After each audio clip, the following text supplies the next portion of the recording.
तो मैं बता रहा हूं कि वर्ण व्यवस्था की परिभाषा पहले से थी जन्म के आधार पे, तो नया क्या है, क्या बेहतर है, मैं इस पर भी 2 मिनट आपको विचार रखना चाहूंगा।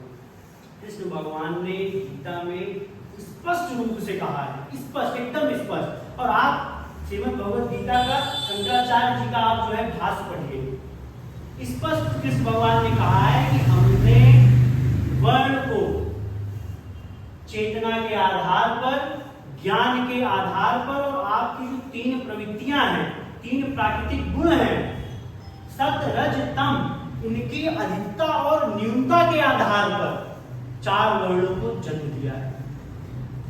बात समझ रहे हैं? एक क्लास में बैठने वाले 100 बच्चे एक तरह से ना फिजिक्स समझते हैं, ना केमिस्ट्री समझते हैं, ना मैथ समझते हैं, ना हिंदी, ना संस्कृत। सबकी चेतना का स्तर अलग अलग होता है। ये निर्धारित कैसे होता है? ये आपके पूर्व जन्म के जो भी संस्कार हैं उसके आधार पर निर्धारित होता है। ब्राह्मण के घर में पैदा हुआ बच्चा जरूरी नहीं है कि वो वेद पठन पाठन में अव्वल ही हो। क्षत्रिय घर में पैदा हुआ बेटा जरूरी नहीं है कि वो इतना बलशाली हो, पराक्रमी ही हो।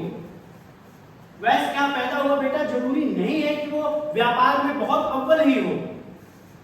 ये निर्धारित होता है जब वो बच्चा बड़ा होता है, आप उसे कैसा ज्ञान देते हैं, कैसे माहौल में रखते हैं। और आप किसी एक वर्ग को पढ़ने का मौका ही ना दे और आप कहते हैं तुम वेद पढ़ने के अधिकारी ही नहीं हो, ये तो कोई न्याय नहीं हुआ।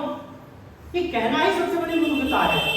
तो मैं पर्सनली मैं अपने विचार रख रहा हूँ, मैं ऐसे वर्ण व्यवस्था की परिभाषा को नहीं मानता हूँ और ना ही ये परिभाषा हो सकती है। जिस भी ऋषि मुनि ने वर्ण व्यवस्था को बनाया होगा वो इतना ओछा, इतना तुच्छ स्तर का विचार रख के तो बिल्कुल नहीं बनाया होगा। मैं मान ही नहीं सकता कि इतनी छोटे स्तर का विचार रख के वर्ण व्यवस्था बनाया होगा। और हम आप जानते हैं कि एक बाप के 4 बेटे चारों एक जैसे नहीं हो सकते। पंडित जी का बिटवा 4 जने चारों वेद नहीं पढ़ सकते, समझिए इसको, कभी नहीं हो सकता। प्रकृति का नियम ही है असमानता का, तो असमानता पैदा ही करके भेजती है आपको। 2 आदमी एक चेहरे के कभी नहीं मिलेंगे आपको, हाथ की 5 उंगली एक जैसी नहीं होगी। ये कह दो कि नहीं इसको भी अंगूठा कहेंगे, इसको भी अंगूठा कहेंगे, इसको भी अंगूठा कहेंगे, इसको भी अंगूठा कहेंगे, तो असंभव संभव नहीं है। और आपको गर्त में जाना है तो इससे भी आप कोई वो नहीं सकता है।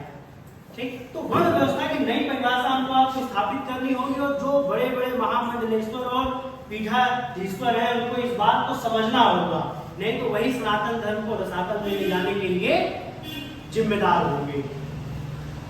दूसरी बात, अब ये किया कैसे जाए?